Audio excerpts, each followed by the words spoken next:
दोस्तों नमस्कार। આપણે એક એમઆઈ માય લાઇફસ્ટાઈલની જે ઓર્ગેનિક પ્રોડક્ટ વાપરવાથી એક જબરજસ્ત અને પાવરફુલ રિઝલ્ટ મળ્યું, તો આપણે ખેડૂત મિત્રને ત્યાં આવ્યા છીએ, તો ખેડૂત મિત્રને સામે સાંભળીએ કે શું રિઝલ્ટ મળ્યું અને શું ફાયદો થયો। તો સાહેબ આપણું શુભ નામ? પટેલ દિગેશ કુમાર સેવંતીભાઈ। આ કયું ગામ આપણું? ગેરીતા। કયો તાલુકો લાગે? વિજાપુર। સાહેબ આપણે શેના પાકમાં વાવેતર કરજો? આપણે કોલંબો મહિન્દ્રા કંપનીનો કોલંબો વેરાયટીનું વાવેતર કરેલું। મહિન્દ્રા કંપનીનું કોલંબો કંપનીનું બટાકું વાવ્યું હતું 30/11ના દિવસે। 30/11 વાવ્યું હતું। 30/11 અને કાઢ્યો ક્યારે? કાઢ્યો આપણા 2 દિવસ પહેલા, એટલે સમજો ને કે 4 દિવસે કાઢ્યા। આમાં તમે આજે બટાકો આ રીતે ખેતી કરતા હતા તો સમો કરતા હતા, કયું ખાતર ને બધું વાપરતા હતા? ખાતરમાં કેવું હતું, આપણે છોણીઓ ભરતા હતા અને એની અંદર આપણા ડીએપી છે, પોટાશ છે અને યુરિયા, આ બધાનો કેમિકલ નાખતા હતા। કેમિકલ નાખતા હતા। આમાં કેમિકલ નાખવાથી તમને રિઝલ્ટ શું મળતું હતું? કેમિકલમાં કેવું કે મળે ના મળે એવું બધું, કોઈ વાર એવી સિઝન આવી જાય તો મળી જાય, કોઈ વાર ના બી મળે। અને અમારું આ કંપનીનું જે એમઆઈ સ્પ્રે ભૂવસ્ત્ર, ગ્રો મેજિક, બરોબર, અને ઓલિવ, આ જે બધી પ્રોડક્ટ તમે વાપરી તો એમાં તમને રિઝલ્ટ શું લાગે? આપણે તો પહેલી વસ્તુ કે સાહેબ કેવું કે એ ખેતરની અંદર લગભગ આજે 4 વર્ષ જેવું સોનિયું ખાતર ભરે થઈ ગયું, બરાબર। એ ખેતરની અંદર આપણે સોનિયું ખાતર ભર્યું નહોતું। આ સાલ મેં કોઈ ડીએપી, પોટાશ કે યુરિયા, બરાબર, આ ત્રણમાંથી એક પ્રોડક્ટ મેં વાપરી નથી, બરાબર। આજ તમે જોઈ શકો છો કે બટાકાની લાઇટ અને શાઇનિંગ બહુ જ પાવરફુલ આવી છે।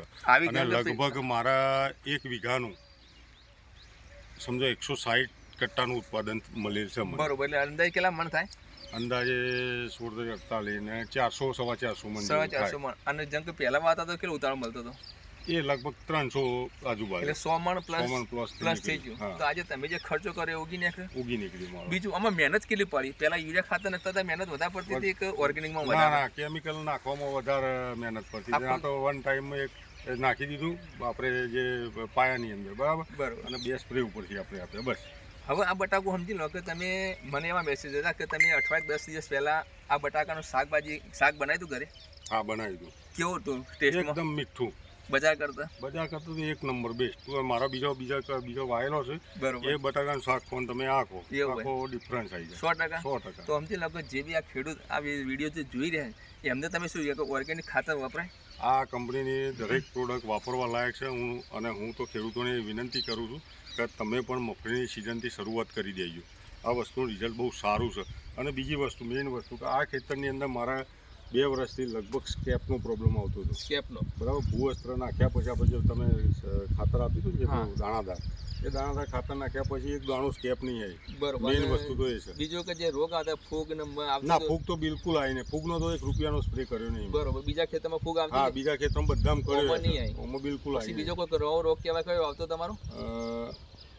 સ્કેપનો પ્રોબ્લેમ રહેતો, સ્કેપનો પ્રોબ્લેમ સોલ્વ થઈ ગયો, તો રિઝલ્ટ બહેતરીન મળી, બેસ્ટ 1 નંબર, બરોબર। હવે બીજો ત્રાસ કે અહીંયા ભૂંડનો બહુ ત્રાસ છે? હા, ભૂંડનો ત્રાસ છે। તો બીજા ખેતરમાં ભૂંડ આવતા હતા કહેતા હતા? આ ભૂંડ આ ખેતરમાં ચાલુ તો, પણ એ ખેતરમાં અડ્યો નહીં। ફોટો મારવા આવું પણ ખાલી મોઢું મારતા નતા? ના, મોઢું નતા, બગાડ નહીં કર્યો, બગાડ બિલકુલ। એટલે મૂળ ભૂંડનો ત્રાસ રહ્યો નહીં। તો મેન ફાયદો એક તો ભૂંડ બગાડતા નહીં, એટલે ભૂંડ તમારા ખેતરમાં આવ્યું નહીં, બરોબર। હવે તમારો મોબાઈલ નંબર ખાલી બોલી દેશો, કોઈ બી ખેડૂતને પૂછવું હોય તો તમે ડાયરેક્ટ કોન્ટેક્ટ કરીને પૂછી શકો? હા, 100%। મારો મોબાઈલ નંબર છે 9712401345। ફરી એકવાર બોલજો। મારો મોબાઈલ નંબર છે 9712401345। Okay, thank you. તો તમે કોઈ બી પ્રશ્ન હોય તો તમે ખેડૂતો ડાયરેક્ટ પૂછી શકો છો। એમને આ ગેરીતા કોલોડા ગામ છે, એ ગામમાં અહીંયા બહેતરીન બટાકા રિઝલ્ટ મળેલું છે। તમે રિઝલ્ટ બટાકાના ફાયેલા હોય એટલે ખ્યાલ આવે કે બટાકાની સાઇઝ જોઈ લો, બટાકાની વ્હાઇટનેસ જોઈ લો, તો એની સાઇઝ છે। અને એનું પલું ઢોકી કાઢેલું છે, એમ કે અત્યારે ખેડૂતને વજન કમાઈને એના માટે પલું ઢોકેલું હોય, તો આ ઢગલા કરેલા હોય બટાકાના જ, બરાબર। અને ઓલરેડી હજી બીજું કાઢવાનું ચાલુ જ છે, બરાબર। તો તમે જોઈ શકો છો આજે પાવરફુલ ખેડૂતનું રિઝલ્ટ મળેલું હોય, તો કોઈ બી ખેડૂતને ઓર્ગેનિક જે દવા જોઈતી હોય, ખાતર જોઈતું હોય, તો અમારો કોન્ટેક્ટ કરી શકે છે। દિગેશભાઈને પણ ડાયરેક્ટ તમે કોન્ટેક્ટ કરી શકો। ઓકે, થેન્ક યુ દિગેશભાઈ, તમે કિંમતી તમારો સમય આપ્યો બધા ખૂબ ખૂબ આભાર।